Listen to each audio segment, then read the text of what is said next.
Halo, selamat pagi saudara, kembali berjumpa di Kompas Bisnis Sapa Indonesia Pagi. Saya Paskali Siswari. Saudara, Bank Rakyat Indonesia telah mempublikasikan kinerja keuangan mereka sepanjang tahun 2022 per 8 Februari kemarin. BRI berhasil mencetak rekor laba senilai 51,4 triliun rupiah untuk tahun 2022. Kita bahas pagi ini bersama dengan Direktur Utama BRI Sunarso. Halo, selamat pagi Pak Sunarso, apa kabar Pak?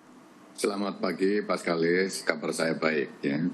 Oke, Pak, ini menarik melihat angka laba di tengah sebenarnya kondisinya belum stabil untuk perekonomian Indonesia dan perekonomian global, tapi BRI berhasil menyetak laba 51,4 bahkan jadi yang tertinggi nih, Pak. Itu kenapa bisa dan apa sebenarnya kontribusi terbesarnya?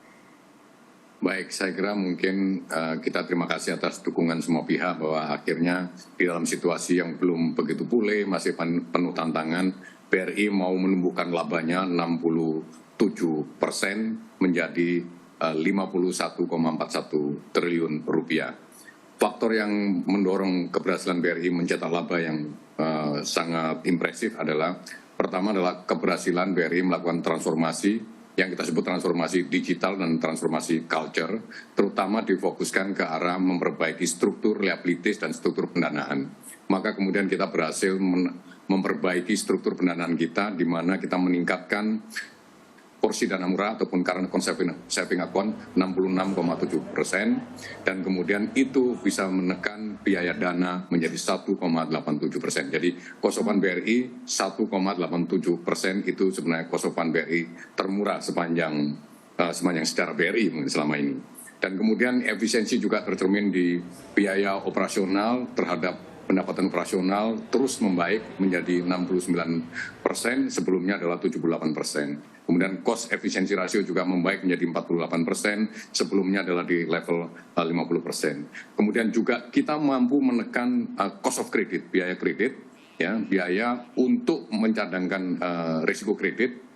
Sebelumnya biaya kredit kita itu 3,78% dan sekarang menjadi 2,55%. Kemudian yang lain lagi yang paling penting adalah kontribusi dari fee-based income, di mana fee-based income kita mencapai 18,8 triliun rupiah, dan itu artinya mampu tumbuh 10,16%, dan kontribusinya terhadap total pendapatan mencapai 11,37%. Jadi sekarang fee income ratio kita sudah double digit, 11,37%. Kemudian dari mana fee-based income itu diperoleh? Dari keberhasilan kita melakukan digitalisasi di transaksi, terutama kita kalau lihat bahwa kita memiliki super app namanya Brimo, dan itu sudah digunakan oleh 23,85 juta user. Dan kemudian sales volume-nya mencapai 2.669 triliun rupiah. Dan fee-based yang dihasilkan itu 1,6 triliun rupiah. Kemudian itu yang fully digital.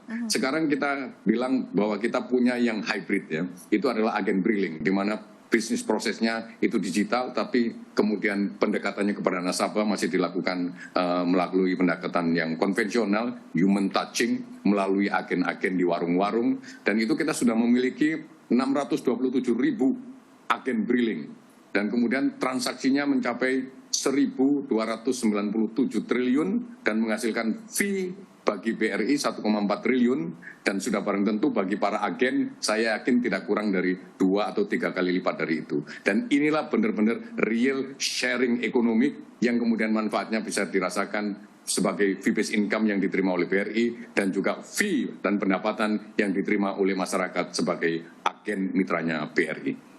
Ini elemennya banyak sekali sehingga mendukung kinerja BRI mencetak laba yang cukup baik, secara umum juga kinerja keuangannya baik. Tapi Pak, ini apakah akan jadi modal yang cukup besar atau cukup baik Pak sepanjang 2023? Proyeksi BRI seperti apa dan strateginya apa nih Pak untuk bisa melanjutkan kinerja yang sudah baik ini?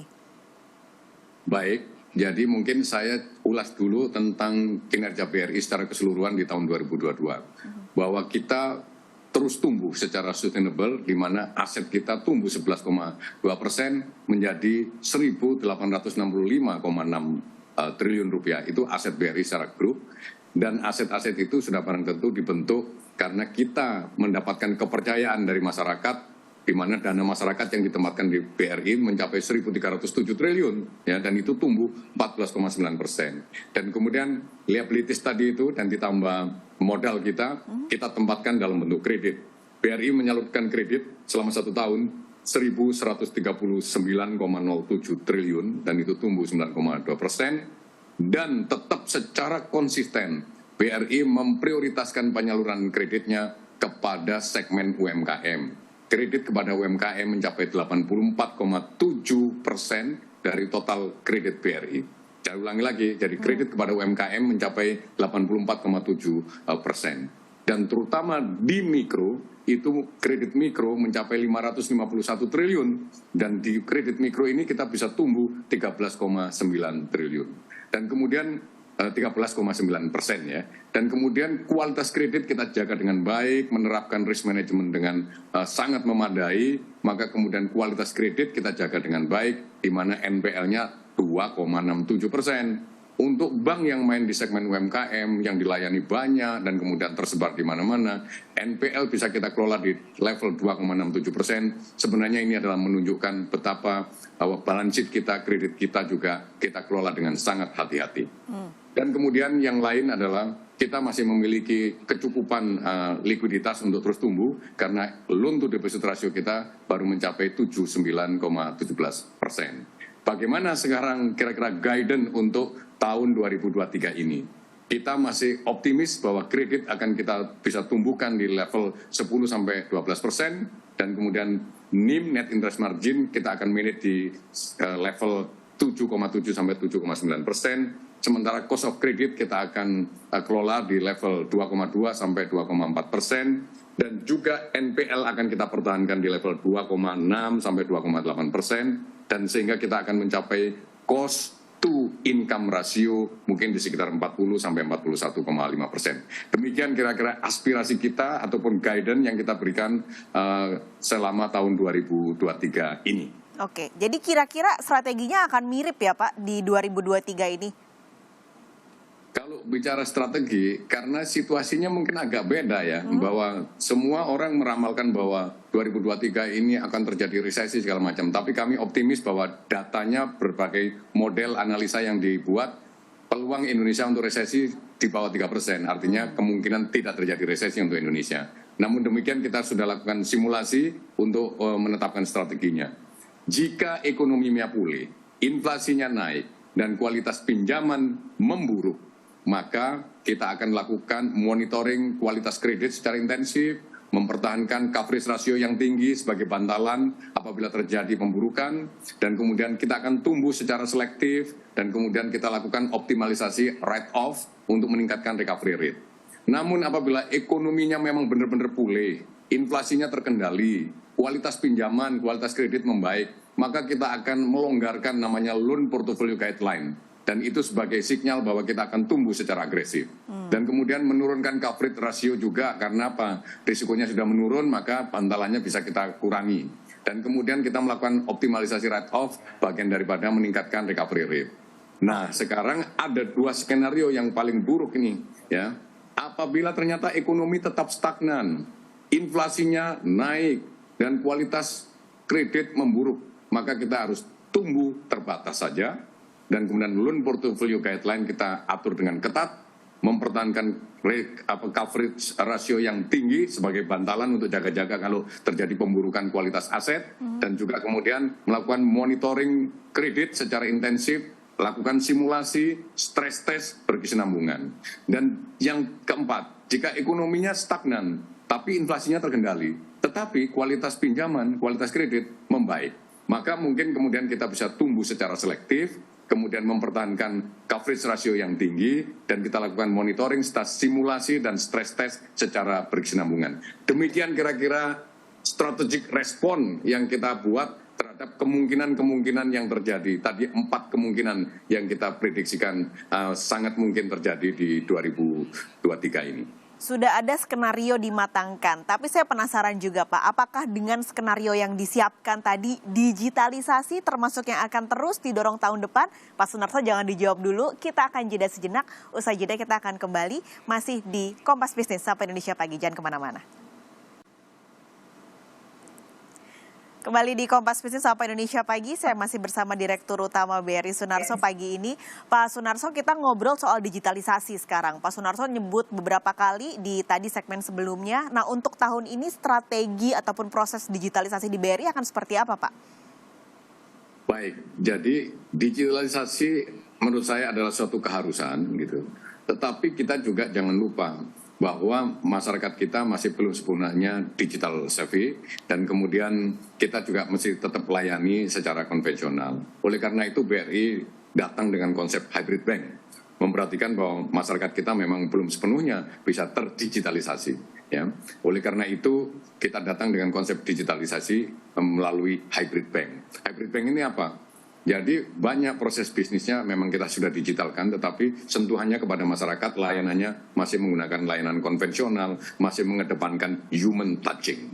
Untuk itu kemudian kita datang dengan konsep agen Briling ya. Dan agen Briling tadi kita sudah memiliki agen 627.000 agen, dan itu volume transaksinya 1.297 triliun dan kemudian fee yang dihasilkan 1,4 triliun, dan itu yang saya katakan bahwa pasti yang diterima oleh masyarakat 2 atau 3 kali lipat lah dari fee yang diterima oleh BRI. Dan kemudian apa sih model agen Briling ini? Ini adalah warung-warung ya, kemudian pedagang kelontong menjadi agen BRI, dan kemudian mereka bisa melayani layanan perbankan, dan kemudian memang prosesnya antara agen dengan BRI sudah digital, tetapi antara agen dengan nasabahnya, dengan masyarakat itu masih konvensional, masih melalui pendekatan one on one dan kemudian human touching, saya katakan itu. Kemudian juga Brimo ya, Brimo yang digunakan oleh lebih dari 23 juta user tadi itu sudah sangat meningkatkan transaksi kita lewat digital. Dan sekarang hanya 1% yang orang bertransaksi di BRI. Dan total general kemudian fee kita menghasilkan fee based income 18,8 triliun tadi sudah saya sampaikan, dan memperbaiki struktur income BRI di mana total fee yang menempati total dari pendapatan kita itu mencapai 11,37%. Kemudian kita juga mengembangkan namanya Brispot, dan Brispot ini adalah digitalisasi bisnis proses sesungguhnya. Jadi kalau dulu proses kredit mikro butuh waktu 2 minggu, end-to-end proses, sekarang hanya 2 hari, bahkan 2 jam bisa selesai. Dan itulah yang meningkatkan kapasitas BRI bisa menyalurkan kredit mikro 1 triliun sehari. Kemudian juga digital saving, pembukaan rekening bank secara online. Kemudian kita punya BRI Open API gitu, yang kita sebut BRI API, kerjasama penggunaan application program interface API dengan sejumlah marketplace dan juga perusahaan-perusahaan teknologi finansial ataupun fintech. Ini terus kita dorong. Dan kemudian yang paling penting adalah filosofinya adalah kita harus mendigitalkan bisnis proses kita, bisnis model kita, untuk menjangkau masyarakat yang hari ini sudah digital dan nasabah-nasabah masa datang. Tetapi jangan lupa bahwa hari ini kita masih memiliki nasabah yang membutuhkan layanan konvensional, terutama di pelosok-pelosok negeri sana, maka kita harus tetap sentuh dengan layanan konvensional. Jembatan ke sana kita sebut hybrid bank. Demikian. Oke, ini juga yang mungkin akan menolong untuk kurnya. Karena kan kalau kur kita ngomongin UMKM ya Pak, tadi juga Pak Sunarso bilang di atas 80% pemberian kredit itu untuk UMKM. Nah untuk kur ini update-nya bagaimana Pak di 2022, lalu penyaluran di 2023-nya akan seperti apa? Baik, bicara tentang kur mesti saya definisikan dulu secara jelas. Kur adalah kredit usaha rakyat, tegasnya kur adalah kredit, bukan bantuan, bukan hibah. 100% kebutuhan dana kur itu berasal dari duitnya bank, dan bank harus mencarinya melalui pinjam kepada masyarakat melalui tabungan, deposito, dan giro. Dan kemudian bunga kur itu sebenarnya aslinya 16%. Tetapi karena negara ingin membantu masyarakatnya, maka negara membayari masyarakatnya 10%, itu yang disebut subsidi. Jadi negara memberikan subsidi kepada rakyat 10%, sehingga rakyat hanya membayar 6%. Itulah struktur kur ya. Dan kemudian tahun 2022 ini BRI telah menyalurkan 252,38 triliun rupiah atau 98,05% dari target yang ditargetkan kepada BRI 257,39 triliun rupiah. Sedangkan di tahun 2023 ini saya sudah mendengar konfirmasi bahwa BRI akan ditargetkan untuk menyalurkan 270 triliun rupiah, dan kita sanggup untuk itu karena sudah sesuai dengan kapasitas kapasitas mesin BRI, di mana BRI mampu menyalurkan KUR sebanyak 1 triliun setiap hari. Sehingga total kalau misalnya hari kerja efektif, katakanlah 300 hari kerja atau 200, maka target antara 270 sampai 300 ini insya Allah kita bisa penuhi dengan baik. Demikian. Oke, terima kasih banyak Pak Sunarso. Pagi ini sudah berbagi keberhasilan BRI dan tentunya diharapkan di 2023 kita akan mendengarkan lagi kabar baik dari BRI nanti. Terima kasih Pak Sunarso, sampai ketemu lagi, sehat selalu tentunya. Terima kasih. Ya.